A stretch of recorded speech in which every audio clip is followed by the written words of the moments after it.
Welcome to Stitching with Cindy Box. Today we're going to do the 6-inch square, the last one for our mystery quilt, the Generations Mystery Quilt. This is the Eccentric Star. Now this one has 3 colors, and to get the measurements for cutting you need to go to generationsquiltpatterns.com. Look up the Eccentric Star and get your measurements. This is a little more difficult, but it's just one spot that you have to be super careful of. Otherwise, we're just doing regular seams and flying geese. So let's take a look at its construction.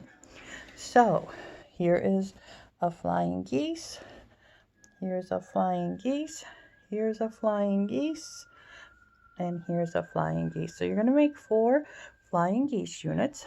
You're going to take your rectangle, lay a square on the side, line it up, sew on the diagonal, trim that, press it back, do the same on this side, and there you have your flying geese unit. So just set that in there.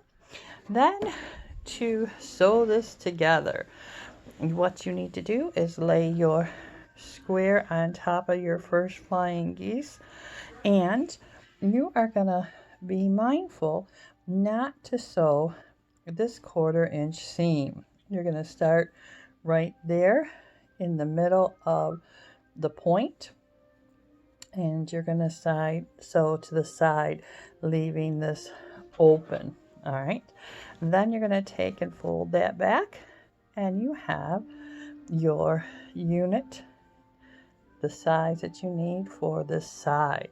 You're just going to fold that back, do your 1/4 inch seam, press it back.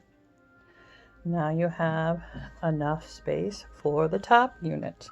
Again, just set it there, fold it over, right sides together, 1/4 inch seam allowance, and you are all set to go.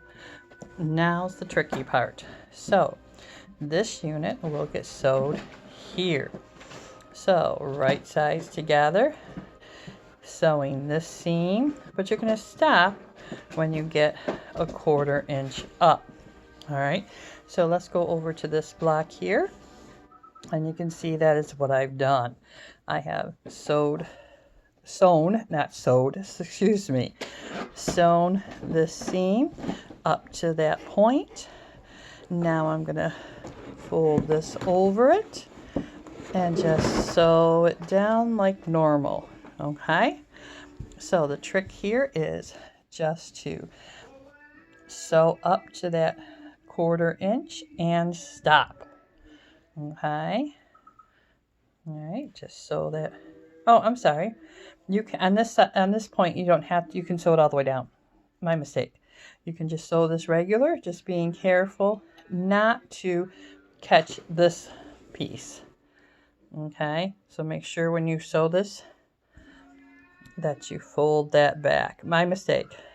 I was thinking something different. Okay, so that when you sew this piece on, this will be together. Okay, you can go ahead and sew that whole thing down and then fold it back. That's why it didn't look right over here. I'm like, something doesn't look right. So yes, you can sew this whole piece down all the way. All right, just being careful not to catch this block here. Okay, so you're sewing this to this, being careful not to catch this. All right, then you just fold this part back, make sure everything's laying nice and flat, and finish off the seam. Okay, sorry for that miscommunication. All right, you have a great day. Happy sewing. I think this is a really cute block. I hope you have a great day. Thank you. See you soon. Oh, next is the layout. Fun times. Bye-bye.